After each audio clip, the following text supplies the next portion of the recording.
Food truck के business के बारे में आज मैं आपको बताने वाला हूं दोस्तों। इसका फ्यूचर क्या होने वाला है, आने वाले समय में कैसा होने वाला है फूड ट्रक का बिजनेस, कितना इन्वेस्टमेंट है और फूड ट्रक के बिजनेस में आप कौन कौन सा मेन्यू रख सकते हैं, क्या प्रॉफिट होने वाला है, कहां पर आप लगा सकते हैं, किस किस लाइसेंस की जरूरत होती है, कितना इन्वेस्टमेंट है फूड ट्रक बिजनेस में, क्यों इतना ट्रेंडिंग में है फूड ट्रक का बिजनेस और रेस्टोरेंट कैफे हर किसी से बेहतर क्यों है फूड ट्रक का बिजनेस। तो दोस्तों बिना आपका टाइम गवाए मैं स्टार्ट करता हूं। आज मैं बात करता हूं फूड ट्रक के बिजनेस के बारे में। दोस्तों नमस्कार साथियों, आपका स्वागत है कुक सर्विस इंडिया में। दोस्तों सबसे पहले आप कुक सर्विस इंडिया को जरूर सब्सक्राइब कर ले। अगर आपको पूरे इंडिया में कहीं भी अपने होटल रेस्टोरेंट के लिए स्टाफ की दिक्कत आ रही है, स्टाफ हायर करने में दिक्कत आ रहा है, किसी भी तरह का स्टाफ की आवश्यकता है आपको, दिल्ली से लेकर कन्याकुमारी तक, कर्नाटक तक, बैंगलोर, झारखंड, मुंबई, गोवा और उड़ीसा, मध्य प्रदेश, हर जगह हमारी सर्विसेज अवेलेबल है। दोस्तों कहीं भी आपको चाहिए एक अच्छा स्टाफ तो आप कुक सर्विस इंडिया के थ्रू हायर कर सकते हैं। हर दिन मैं आपके लिए नया नया बिजनेस फूड इंडस्ट्री में, रेस्टोरेंट का, कैफे का, फूड कार्ट का,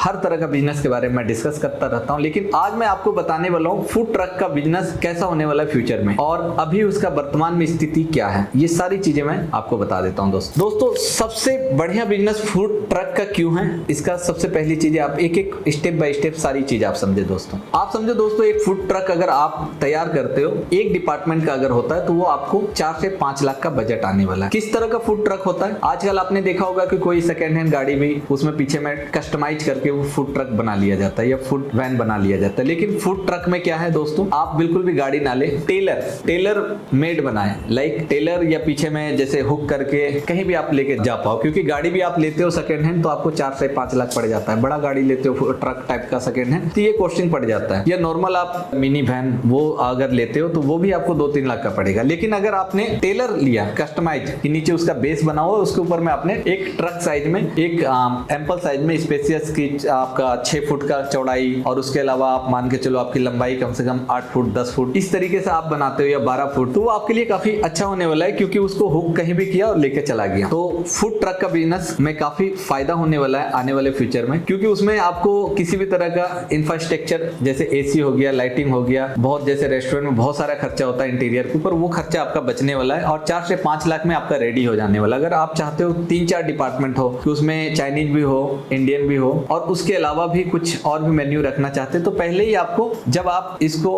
कस्टमाइज कराते हो, जब आप किसी वेंडर से बनवाते हो, तभी आपको बताना पड़ेगा ताकि वो सेटअप लग पाए कि तंदूर का सेटअप लग गया, एक साइड चाइनीज का सेटअप लग गया, सारी चीजें। और उसके अकॉर्डिंग स्पेस आप देख पाओगे कि कितने फुट का हमें बनाना, 12 फुट का, 15 फुट का, 10 फुट का, ये चौड़ाई कितना रखना, ये सारी चीजें आपको पहले डिसाइड करना पड़ेगा। ऐसा नहीं कि आपने चाइनीज का बनाया फिर आपने बाद में उसमें प्लान कर दिया कि इंडियन भी हमें चलाना है। और दोस्तों फूड ट्रक के बिजनेस में सबसे अच्छी बात यह है कि दोस्तों आप कहीं भी किसी भी लोकेशन में आप उसको स्टेबल कर सकते, कहीं भी आप रख सकते। लेकिन कौन सी जगह में रखना चाहिए, जैसे मेट्रो सिटी है या कोई भी टायर सिटी है जैसे मध्य प्रदेश हो गया या कहीं पे आप यूपी में कोई भी जगह आप ले लो कि लखनऊ हो गया, उसके आसपास में कहीं भी आप चला सकते हो। अगर लगता है कि ये लोकेशन आपके लिए सक्सेसफुल नहीं है, उसको उठाया दूसरी जगह लेके चला गया, ट्रोल किया दूसरी जगह लेके चले गए। लेकिन किस जगह पे आपको लगाने में फायदा है कि आप फूड ट्रक को कहीं भी लगा सकते हो। अगर रोड साइड लगाते हो तो वहां पे आपको परमिशन की नीड है, हर जगह आपको परमिशन लेना पड़ेगा। दिल्ली जैसे सिटी में बहुत कम परमिशन मिल पाता है रोड के साइड में लगाने में, लेकिन आप यूपी, मध्य प्रदेश, झारखंड और भी अगर हम स्टेट की बात करें तो वहां परमिशन मिल जाता है कि उसमें 3 से 4 हजार का पर्ची कटता है, नगर पालिका की तरफ से आपको लगाने की परमिशन मिल जाती है। बट आप दिल्ली जैसे शहर में या कोई भी मुंबई जैसे शहर में या आप गोवा में कहीं भी आप फूड ट्रक का बिजनेस स्टार्ट करना चाहते हो तो आपको प्राइवेट प्लेस ढूंढना है। प्राइवेट प्लेस रोड के पास होना चाहिए, जहां पार्किंग का एरिया होता है, जहां पे कोई प्लॉट खाली है, पार्किंग का एरिया रेंट तो देना चाहे तो वैसी जगह ढूंढना चाहिए, क्योंकि आपको वहां पर लोग जब आएंगे तो वहां पे गाड़ी लगाने का भी स्पेस होना चाहिए। अब वहां पे क्या क्या बचत हो जाता है, आप कहीं भी रेस्टोरेंट लेते हो तो 30,000, 40,000, 50,000, 1 लाख, 1.5 लाख रेंट होता है। बट आप अगर खाली प्लॉट लेते हो कहीं पे कि मुझे यहाँ पे फूड ट्रक लगाना है, 2 से 4,000, 5,000 ये लगने वाला है। लाइट का कॉस्ट आप हो सकता है कि जो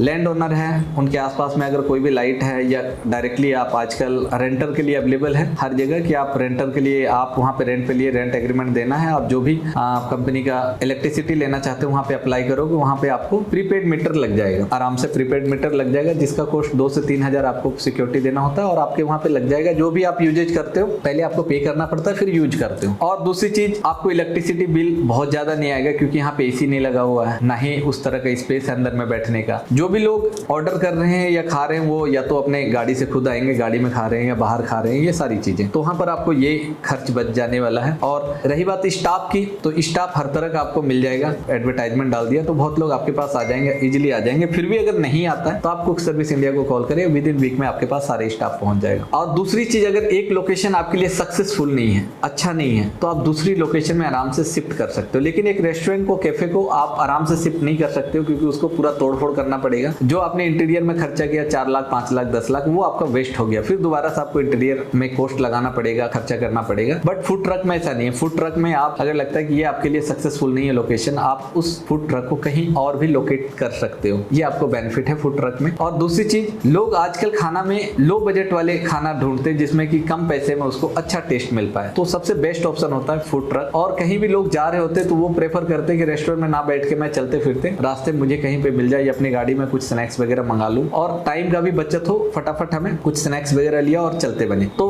उसके लिए सबसे बेस्ट है कि लोग रेस्टोरेंट के अपेक्षा यहाँ पे जो कॉस्ट होता है वो थोड़ा सा कम होता है फूड ट्रक का, क्योंकि यहाँ पर आपको भी काफी चीजों का बचत मिल रहा है। इलेक्ट्रिसिटी का बचत मिल रहा है, रेंट का बचत मिल रहा है। और दोस्तों यहाँ पे सिर्फ एक चीज की प्रॉब्लम रहेगी, स्टाफ का, क्योंकि फूड ट्रक में थोड़ा सा स्टाफ को हायर कर पाना बहुत मुश्किल होता है। क्योंकि एक स्टाफ जब भी फूड ट्रक में आता है तो उनके पास बहुत सारे ऑप्शन होते हैं। उनको पता है गर्मी का सीजन है, अगर सीजन है फूड ट्रक में जाना प्रेफर नहीं करता, क्योंकि उनको लगता है कि चलो रेस्टोरेंट में जाने से थोड़ा सा वहाँ एसी का ठंडा ठंडा वातावरण मिलेगा, एसी भी मिलेगा, सब कुछ मिलेगा, एक इन्वायरमेंट मिलेगा। बट फूड ट्रक में थोड़ी सी ये समस्या रहती है। लेकिन ठंड के सीजन के लिए ये बेस्ट है। जैसे सितंबर अभी आ रहा है और सितंबर, अक्टूबर, नवंबर, दिसंबर, तो इस सीजन में आप आराम से फूड ट्रक में काफी अच्छा आमदनी कर सकते हैं, क्योंकि 6 महीना तो आपको किसी भी तरह का नॉर्थ इंडिया में कोई प्रॉब्लम नहीं है। दोस्तों अगर आप यही बिजनेस गोवा में करना चाहते हैं तो और भी बेस्ट है, क्योंकि वहां भी सितंबर, अक्टूबर, नवंबर से सीजन स्टार्ट हो जाता है। फिर ये लगातार आपका मार्च तक चलता है। फूड बिजनेस स्टार्ट करते हो फूड ट्रक में तो आप हर महीने का चाहो तो वहाँ 1 लाख 2 लाख हर महीने आराम से इजिली प्रॉफिट कमा सकते हो। चाहो तो बहुत लोग ऐसा है कि पर डे का 50,000 अर्निंग कर रहे हैं फूड ट्रक में। आप अगर दिल्ली में बहुत ऐसे एरिया में आप जाओगे जहाँ फूड ट्रक लगा हुआ है, तो आप देखोगे एक बार में 20 लोग, 30 लोग, 40 लोग ऑर्डर कर रहे हैं एक बार में। गाड़ियां कम से कम 10-15 खड़ी होती है गाड़ियां। आप समझ लो एक बार का कॉस्टिंग निकालोगे तो 2,000, 4,000, 5,000 निकलेगा। अब वो भीड़ इकट्ठा होना स्टार्ट हो जाता है 4-5 बजे से लेकर 11-12 बजे तक। तो फूड ट्रक में ये फायदा है। तो आने वाले समय में सबसे ज्यादा बिजनेस चलने वाला है फूड ट्रक का। और सबसे अच्छी चीज है कि आपको लो बजट में सारी चीजें रेडी हो रहा है और कहीं भी उसको लोकेट कर सकते हो। और फूड ट्रक फ्यूचर में अपना एक बहुत बड़ा स्थान लेने वाला फूड बिजनेस में। तो इसलिए दोस्तों अगर आप भी फूड बिजनेस स्टार्ट करना चाहते हो तो आपको मैं सजेशन दूंगा फूड ट्रक बनवाएं और स्टार्ट करें, जिसमें कि आपको हर जगह से आपको फायदा मिलने वाला है। आपको रेंट का फायदा मिलने वाला है, आपको कहीं भी ओपन प्लॉट में आप लगाते हो तो वहां पे कम रेंट मिलने वाला है। इलेक्ट्रिसिटी का फायदा मिलने वाला है, जहां पे आपको 20,000 30,000 का इलेक्ट्रिसिटी बिल आएगा वहां पे आपको 1-2 हजार का बिल आएगा, क्योंकि सिर्फ लाइट होगा सारी चीजें। तो उसमें डिपार्टमेंट की रही बात, अलग अलग डिपार्टमेंट आप रख सकते हो, आप इंडियन, चाइनीज, साउथ इंडियन। तो ये फर्स्ट में आपको डिसाइड करना पड़ेगा कि कौन कौन सा डिपार्टमेंट आपको रखना है। तो आने वाले समय में सबसे अच्छा बिजनेस होने वाला फूड ट्रक का बिजनेस। तो अगर इसी तरह का बिजनेस का आपको आइडिया चाहिए तो कुक सर्विस इंडिया को सब्सक्राइब कर ले और दिए गए नंबर पे कॉल करें। अगर आप फूड बिजनेस के बारे में आपको जानकारी चाहिए या किसी और चीज के बारे में, आपको शेफ के बारे में जानकारी चाहिए, या आपको मेन्यू रेडी करना है, या किचन सेटअप करना है, या आपको कमर्शियल किचन के बारे में जानकारी चाहिए कि कहां पर आपको बेस्ट, दिल्ली में या पूरे इंडिया में कहां पे कमर्शियल किचन मिलता है, पूरे इंडिया में कहां पे कमर्शियल किचन मिलता है, तो हमारे टीम से संपर्क करें, दिए गए नंबर पे कॉल करें, आपको सारी चीजें आपको मिलने वाला है। धन्यवाद।